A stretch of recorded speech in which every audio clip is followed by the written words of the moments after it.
Hello everybody and welcome back to Gardening with the Girls. This is Miss Heather and I am Miss Rachel, and today we're going to be talking about planting your garden in terms of where in your yard, and then stabilizing and grooming your plants. So I'm going to ask Heather if you would talk a little bit about the placement where you personally put your plants and why. So which kind of plants are you referring to? Let's start with flowers, because you know how I love them.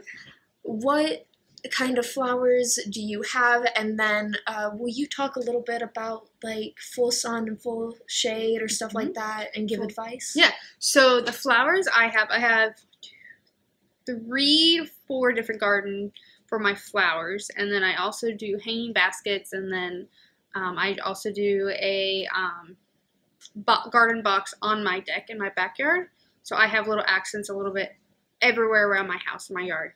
The way I do it what appeals to the eye. So I do it kind of artistically. I used to work in a flower shop, so I got to learn a lot of different things about placement and visual things and landscaping. So what I have I have a rounded garden around my front porch. I have in the back, I go from like kind of small or large to small, so it kind of pleases the eye. In the very back row, I have my tall things. So I have giant snapdragons. I love those. And I have kind of a mix of color. You don't always know what you're going to get unless you have a few blooms that come on at the greenhouses. I always get them pretty much down here because they're the only ones that have the tall snaps. I have those, and then I do, I love dahlias. I like a good mixture of dahlias. I throw those in there kind of in random places, but it has to appeal to my eye and my line of sight. So I will take them while they're in their 4-packs or the single packs, whatever version I get that they come in. So when you get, just a side note, when you get plants, a lot of greenhouses or whatever will have either what's called a 4-pack. So you've got like a container and it's got 1, 2, 3, 4 divided into 4 little pockets. That's either a 4-pack or you get a 1-pack and it's got a single flower in it, or whatever you decide to get, flower, tomatoes, whatever. I always try to get the 4-packs because it's cheaper. You get, the more you get, the less you have to pay. But sometimes dahlias, you get them in a single pack. So I do the snapdragons on the back for my tall.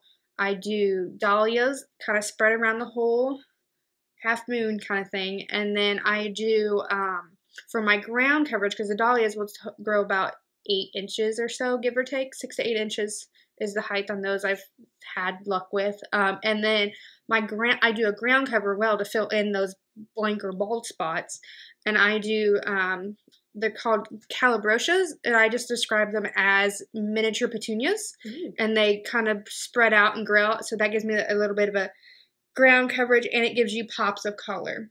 And then I have another garden that's in front of my what I would call a picture window. I can see a lot more out of it. It's just a standard rectangular garden with rocks around the edge. I have black and blue salvia, or sylvia. Salvia is how I call it. That's my tall, and then I try to do more dahlias, and then I will repeat with and kind of match it for my other garden, so they're symmetrical kind of in color and design. I will also put the mini Calabroshas in there as well for ground cover, because that's a longer piece that I have there.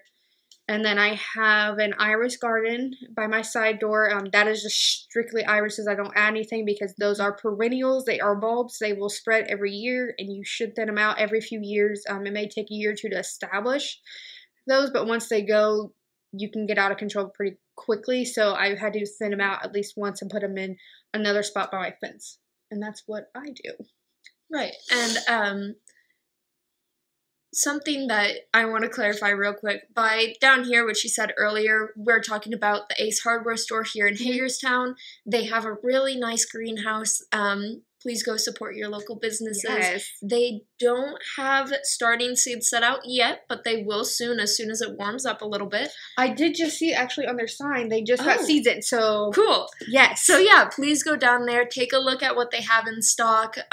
Later, when it gets warmer, they'll open up their actual greenhouse where they'll have the starters, like the packs of 4, as mentioned earlier. Sometimes they'll have already established plants in bigger pots. Those cost a little bit more, but sometimes it's nice to have those, especially if it's for decor, that you can plant them right away and already have the flowers ready to bloom, rather than some plants you have to wait like maybe a year or 2, maybe 3 for those plants to actually be established. Yeah, chill out, be like, all right, I'm ready to start producing flowers, and then make your yard look nice. But yeah, please go support them. And then another thing that's really important in terms of talking about your garden is the sun. I assume, you place those things based on the sunlight. You have to consider trees that you have in your yard where the sun rises, which I think the saying is it rises in the east and sets in the west. Yep. All right, we have a confirmation on that. So, just kind of thinking, if you are in Hagerstown, a nice way to think about it is it rises behind the elementary, like at the football field, and then sets out towards Newcastle. Newcastle, yeah. So that might, make it easier. It's made it a lot easier for me to understand. But yeah, there's just a few things to consider, and every greenhouse will have, what do you call these? I call them stakes or tags. They look like this. They have the type of flower that it is, the name, and then they also have instructions, and I'm going to turn this upside down for you guys, but it will tell you, like, the temperature it needs to stay at, full sun, part shade, or full shade. And that will help you guys know, like, what you need to do specifically to grow a plant. So if you're, worried, like, okay, I know that the sun is here in my yard during this time, and you're worried, like, how am I going to decide where to put my plants? They will have tags telling you what these plants will need in terms of sunlight that can better help you decide where you want things. Like, if you want flowers, but, your front yard is, like, really shady, just like mine. I have 2 big trees in front of my house that make it impossible for me to really grow flowers outside. You can consider that. I've instead made my backyard into my floral garden just because my backyard pretty much has sun all throughout the day. Each part of my yard has a little break depending on how my garage puts a shadow over, so that's kind of nice to have for my plants. They get just the right amount for what they need, and I'm not roasting them. But yeah, like I said, those tags will have all sorts of info, like how deeply you need to sow the seeds, how much sun they'll need. Usually they have a tip of, like, watering habits, whether they need a lot of water, a little bit of water, and things like that. And they'll also have whether it's annual or perennial. As we talked about, annual means it only grows for that 1 year, and perennial means it will come back every year. So I'm going to visually show, because I'm a visual, hands-on person. She only showed this tag. I just call them tags. Whatever you want to call them. It's just easier. Tags. Like she said, it will show you if it's annual or perennial on there somewhere. It's usually here or up in here. And then upside down is the back of the tag. So what is usually, it's going to be like your front tag, and then this will be on the back part of that front tag. So it does show, like, how much water you're going to, I had it upside down. Okay. Sorry. How much water you're going to need. It shows you what kind of lighting you need. So this one's a part shade. Coleus, can't be completely in the sun. It can have so many hours of sun. You don't want to paint. You don't want to plant it in somewhere that's going to be sunny all day. It's the same as putting impatiens. They have specific impatiens that are called sun patients, but you don't want to put those in full sun. They will dry up. They will die. They are a very, very minimal shade. Even part shade kind of pushes it sometimes. Those are just things to look into and keep an eye on. So if you have a very shady front yard like RB has, impatiens are a very good idea, but do not let them sit in full sun, just an FYI. Definitely look at your tags and kind of gauge what you have, your sunlight and your shade, and I base my gardens, like she said, off of those. One flower that I absolutely love, and I know it seems cliche, but I have a rose bush, and that was instructed to actually be mostly sun, but also part shade, and I have found that it's done best in part sun, part shade. Another one an example of a full shade plant is bleeding hearts. They're beautiful flowers, really cool. But you got to be careful because they are poisonous to animals if those animals eat them. And you want to wear gloves because technically speaking, they are poisonous to us as well. But they'll just make you a little itchy. It's fine. So that's another example of a full shade flower that's really cool. I absolutely love them. Yes. They're also in the movie Coraline, in case you guys didn't know. But you can see a little cartoon version of them. And that's where I fell in love with them. But yeah, so that's an example. And then I would say most vegetables or fruits that you put in your garden are full sun. So part to full. Yeah, part to full. It's not something you have to worry about too much. Because typically, as long as, like if you're roasting them in sun all day, like my backyard's super sunny, as I said earlier. So that's why I water mine in the morning and the night to make sure that they have plenty of water, that they don't shrivel up in that sunlight, but they, it kind of is a give and take. You give them more sun, so you give them more water sort of deal. But yeah, usually with like vegetables and stuff like that, you don't have to worry too much. It's usually flowers that are more temperamental. Yeah. So yeah, and then another thing is some plants need stabilization. Yes. And Heather, as we've stated, you have a little bit more years on me. So what plants would you say are like absolutely need stabilization, or what kind? So the plants that we can separate, I'm going to separate into floral or flowers, and then I'm going to talk more garden. I don't have a lot of climbing flowers. I really don't. Ostromeria, I think that's the right word. I may have to correct myself, but there is a vining flower that you need to have a trellis for, or have enough room for it to vine out and grow out. They're very pretty. They come in different color variations. They come in white, purple, pink, reddish, magenta color. Those definitely need a trellis or something to grow up. Like roses need them if they are that type of rose. If it's not a bush, then most of the time, if you don't want it to get out of control, you will put it in front of a trellis and let it grow up that way. Those are just a few of the things I can think of. And then something that it can grow in Indiana, but you have to have a really good established and good soil for it, is called Wisteria. It mainly grows in the south, or very well babied and treated grounds. It grows like a vine, and then the vines get so thick and heavy, it's more like a tree with very hardy bark. That needs something to grow on. If not, it is going to find something and it will grow immensely, and just maybe even take a hold of a porch, or it can take a hold of whatever it's going to vine up. It'll do what it needs to do. Another thing that can grow on trellises is ivy. Ivy is good to a point for the pretty green aesthetic if you want that cottage, kind of British cottage feel, or if you want good ground coverage. But if you just grow it and don't know what you're doing with it, it can become invasive. We have ivy that was planted beside our garage years before we moved into our house, and it is very invasive to my husband's garage because it is a wooden garage, and so it grows through the slats. So we have to do a lot of ivy removal every year because it was not properly put out.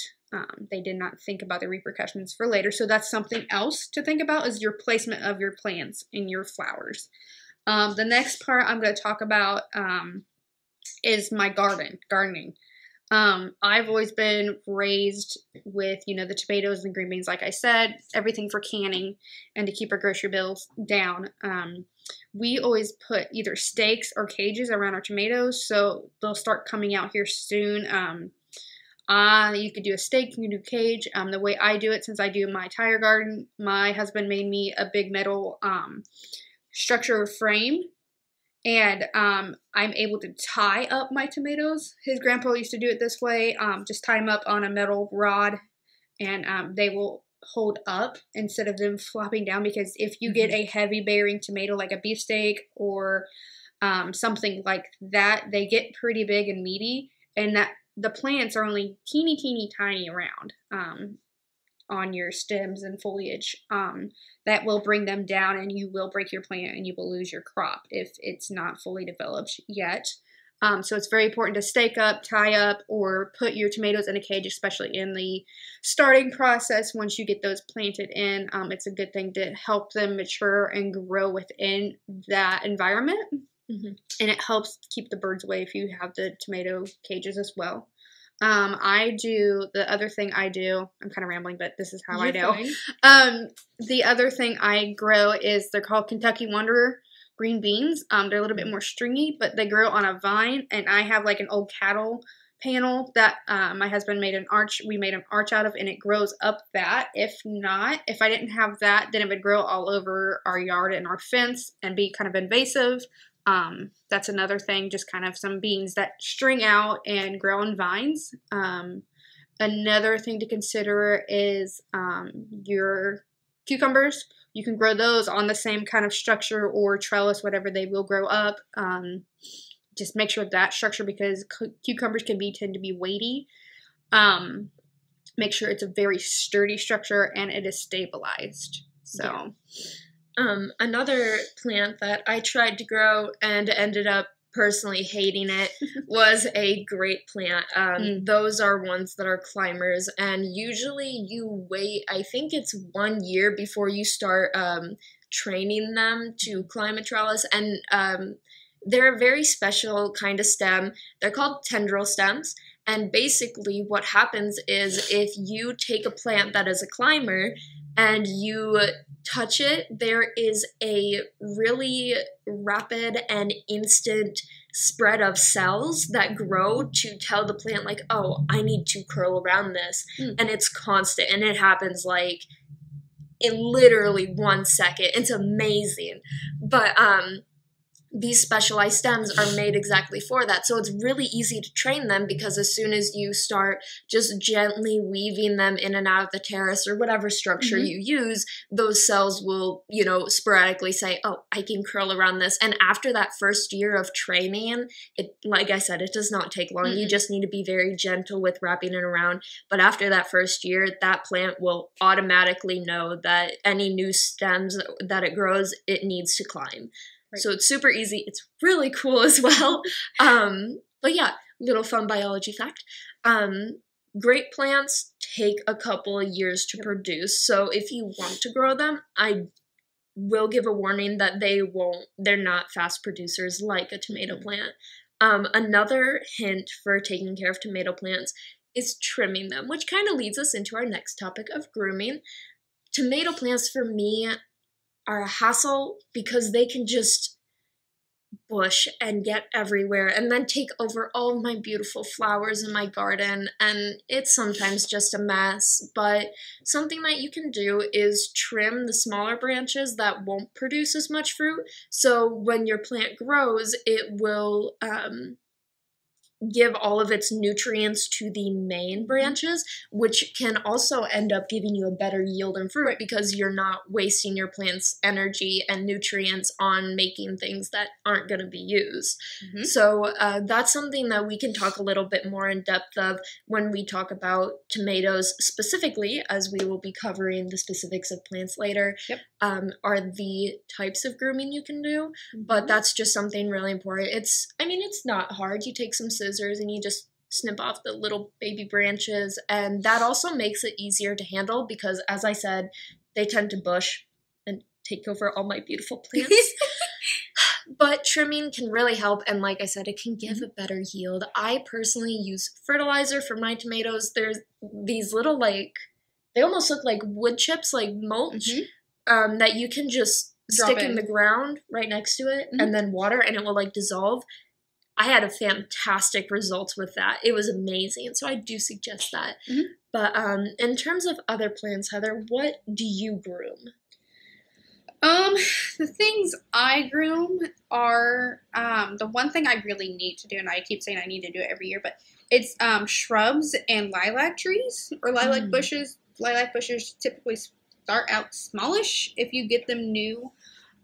If you have established one like I have, like, I'm pretty sure mine's probably a good 20 years old, if that, if not longer, older, excuse me.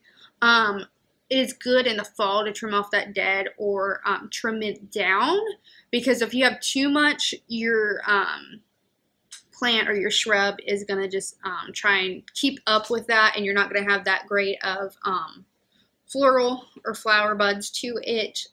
It will become over obnoxious. I love my lilac tree, shrub, whatever you want to call it. It's more of a tree right now.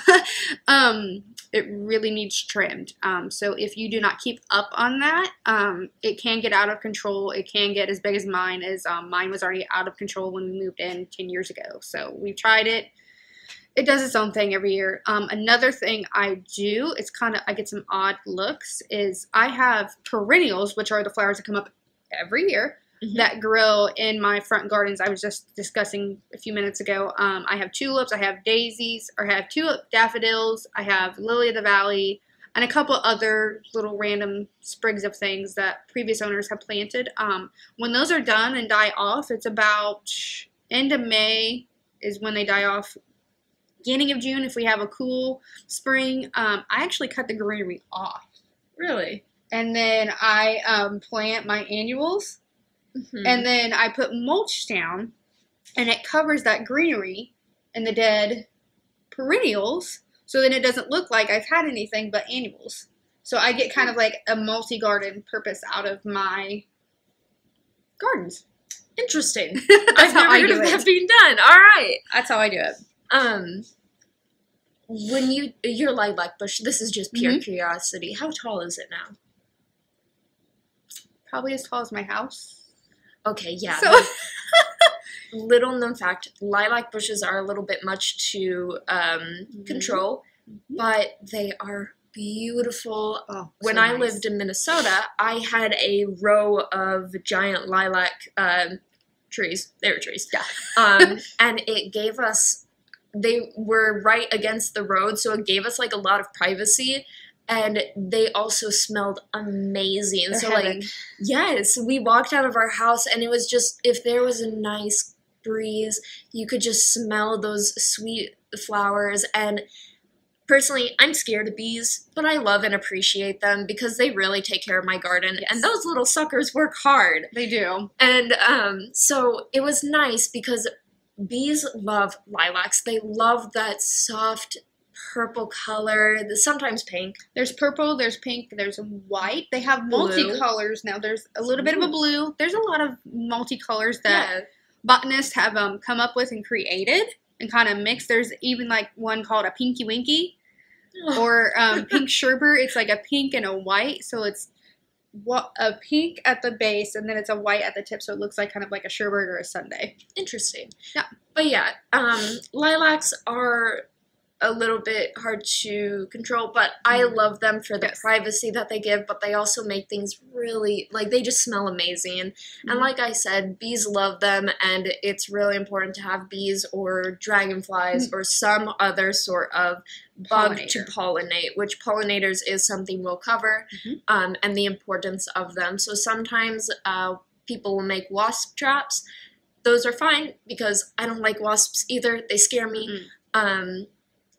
Sometimes it can be a risk to also trapping bees, and wasps will then in turn kill your bee. Yep. And that's no bueno. No bueno. It's very rude. So here, if I may, I have a couple facts I learned a few years ago about lilac trees, shrubs, bushes, whatever you want to call them. Mine's just really a tree anymore. It's a tree. So back in like the 1800s, there wasn't plumbing wasn't always readily available, and the infant mortality rate was very high.